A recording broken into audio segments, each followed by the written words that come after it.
Hello दोस्तों, तो चलिए हम लोग चलते हैं नए वीडियो की ओर, है ना। इसके पहले वाले वीडियो में हमने बताया था कि चिन्ह परिपाटी किसे कहते हैं, है ना। वस्तु की दूरी जो है यू जो है नेगेटिव होती है या पॉजिटिव होती है ना। प्रतिबिंब की दूरी क्या होती है, प्रतिबिंब की ऊंचाई क्या होती है, ये सभी हम चिन्ह परिपाटी में पढ़ चुके हैं। तो चलिए हम लोग शुरू करते हैं आगे, है ना। अगला टॉपिक पर आते हैं।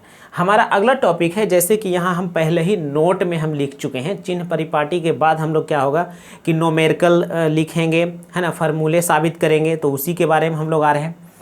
तो कह रहा है कि दर्पण की फोकस दूरी, आप जानते हैं कि फोकस दूरी को हम कहते हैं एफ, है ना, छोटी एफ कहते हैं।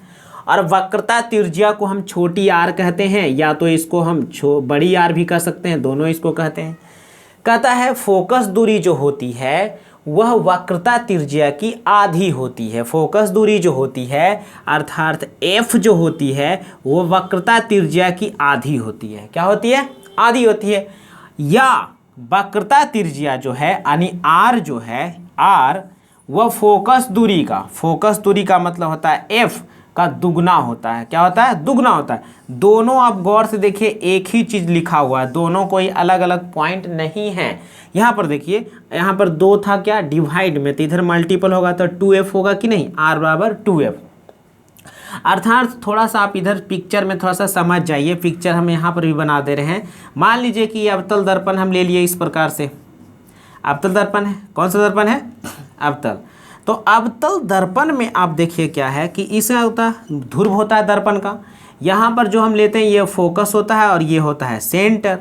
तो यहाँ से इस दूरी को हम कहते हैं f, और यहाँ से इस दूरी को भी हम कहते हैं f। लेकिन टोटल दूरी यहाँ जो होता है इसको कहते हैं क्या? r कहते हैं, यानी वक्रता त्रिज्या कहते हैं। यहाँ से यहाँ तक क्या है? वक्रता त्रिज्या है। और ये f होता है और ये भी f होता है, अर्थात इसकी दूरी जो होती है इक्वल होती है। अर्थात r बराबर आपको क्या दिख रहा है? r बराबर f जोड़ f, है ना, यानी f जोड़ f। तो इसी को कहेंगे r बराबर 2f, r बराबर 2f, है ना।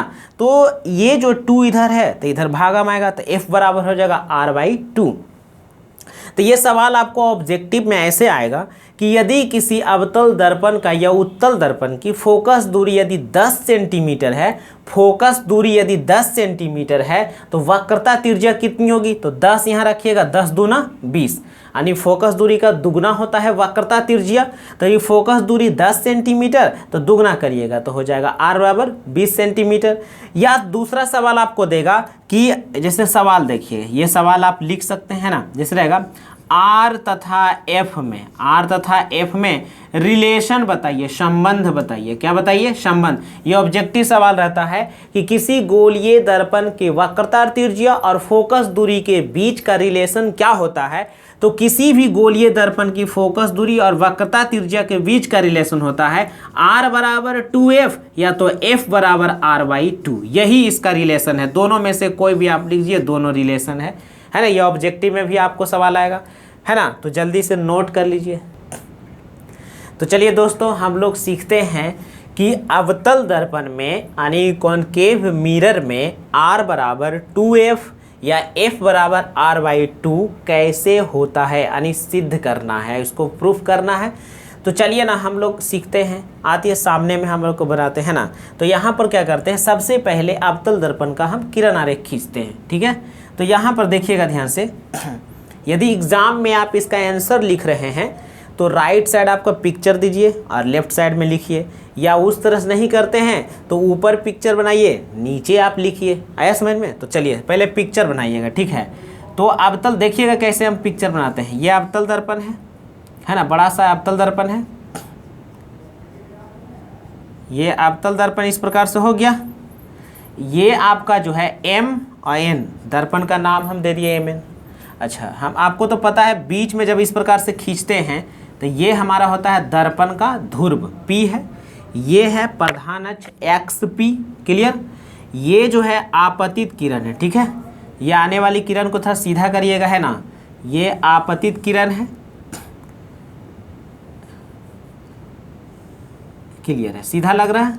यह आपतित किरण है, ठीक है, जिसका नाम हम देते हैं A और B। और ये दर्पण से टकराता है इस प्रकार से, ठीक है, इस प्रकार से।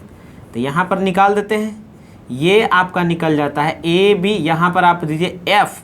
आपको पता है कि जब प्रधान अक्ष के समानांतर कोई भी प्रकाश की किरणें दर्पण पर आपतित होती है तो परावर्तन के बाद वह जिस बिंदु से गुजरती है वह फोकस कहलाता है। तो ये एफ हो गया, तो एफ है। और ये आपका जो है यहाँ ले लेते हैं वक्रता केंद्र, सी ले लेते हैं। क्या लेते हैं? सी।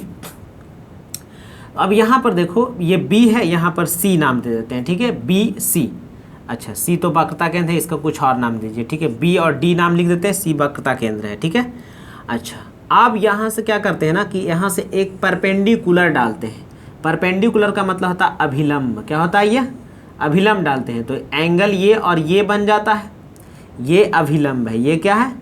अभिलंब है ना। समझने के लिए आपको लिख देते हैं, आप भूलिएगा नहीं। जैसे आप पढ़े थे तो इस प्रकार से ऐसे नहीं क्या जीत, ये प्रकाश गया और ये परावर्तित है, तो बीच में जो रहता है वो अभिलंब होता है। उसी से ये आया और ये गया और बीच में क्या है? परपेंडिकुलर है। क्लियर है? अब यहाँ पर देखिए ध्यान से, इतना आपको है।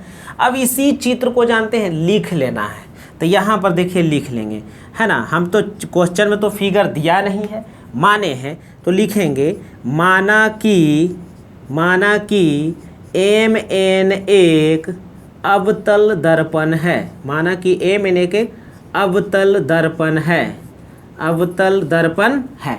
मान लेते हैं MN को थोड़ा ऊपर कर दीजिए, है ना। माना कि MN एक अवतल दर्पण है, अवतल दर्पण है। क्लियर है ना। जिसका लिखिए, है ना, जिसका प्रधान अक्ष जिसका प्रधान अक्ष XP, जिसका प्रधान अक्ष XP है ना, कौमा, है ना,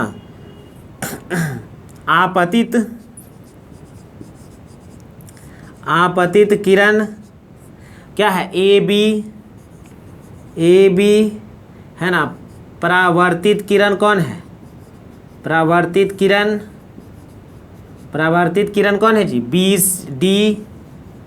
BD है। तथा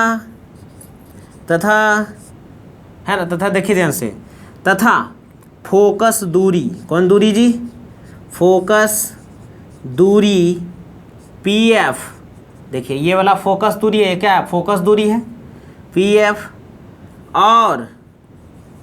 और CP वक्रता त्रिज्या है ना। CP क्या है? वक्रता त्रिज्या है, वक्रता त्रिज्या है। हम कुछ नहीं किए हैं, जो फिगर में हमने बनाया उसी को हम ढंग से लिख दिए हैं और कुछ नहीं किए। अब यहाँ पर देखिए नाम इंगित करते हैं, ये 1 है, ये 2 है और ये 3 है। इस प्रकार से एंगल को हम इंगित कर दिए संकेत में 1 2 3 से, 1 2 3 से। अब चलेंगे यहाँ पर, इसीलिए परावर्तन के नियम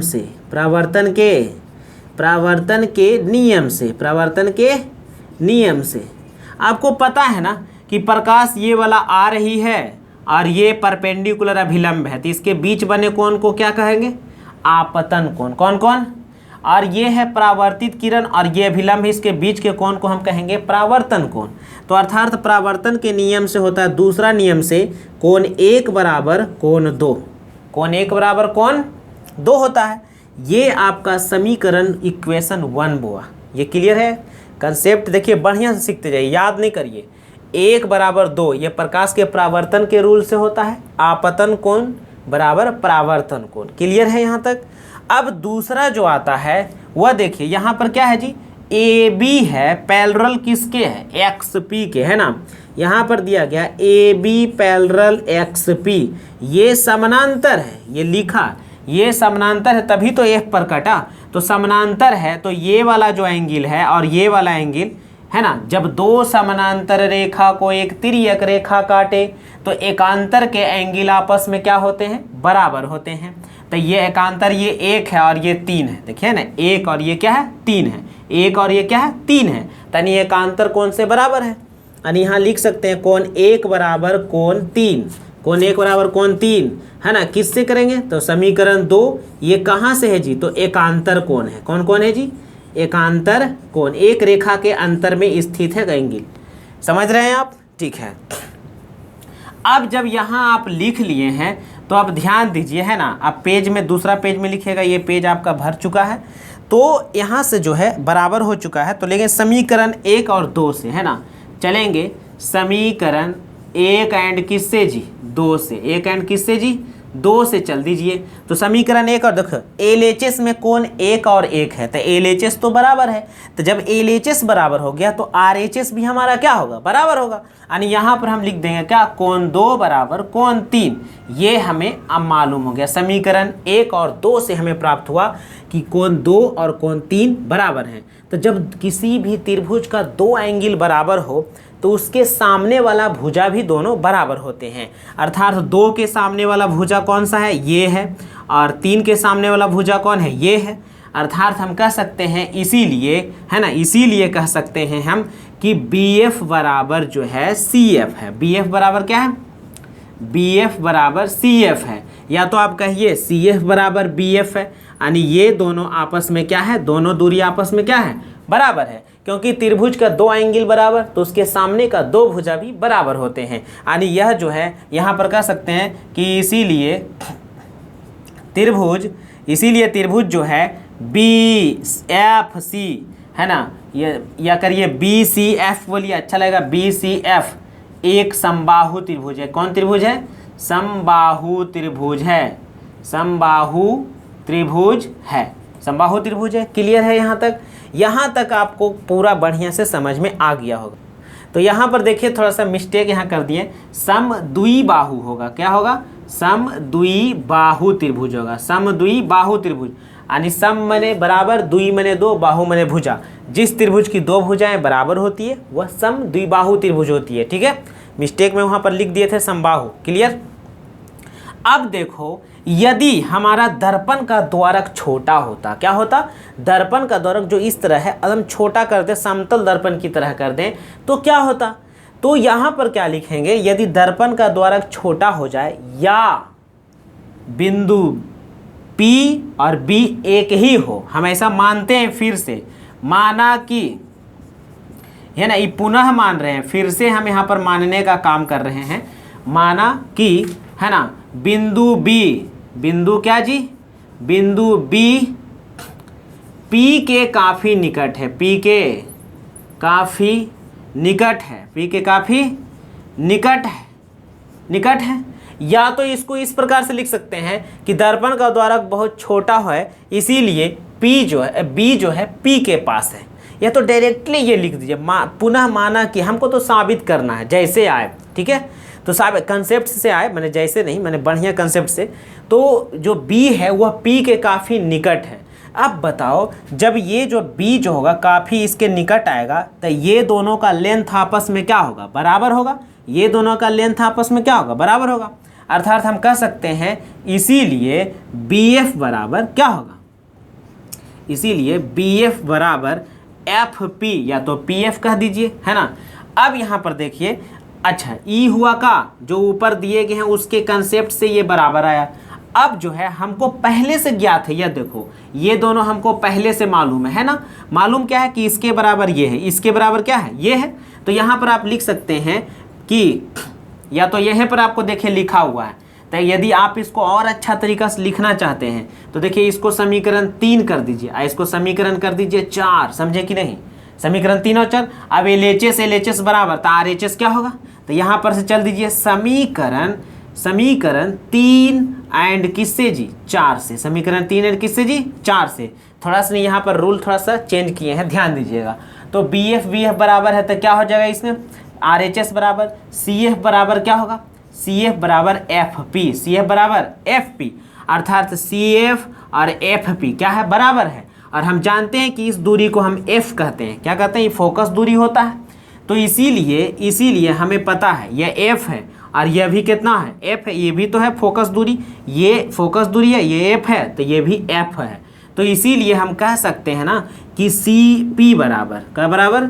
CP बराबर, तो CP में दो चीज़ है ना, CF है और FP है ना।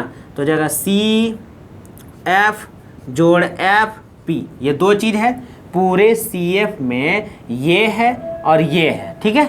अब यहाँ पर इसका मान भर दीजिए। पूरे यहाँ से लेके यहाँ तक को हम कहते हैं बड़ी R, वक्रता त्रिज्या, तो CP बराबर हो जाएगा R, ठीक।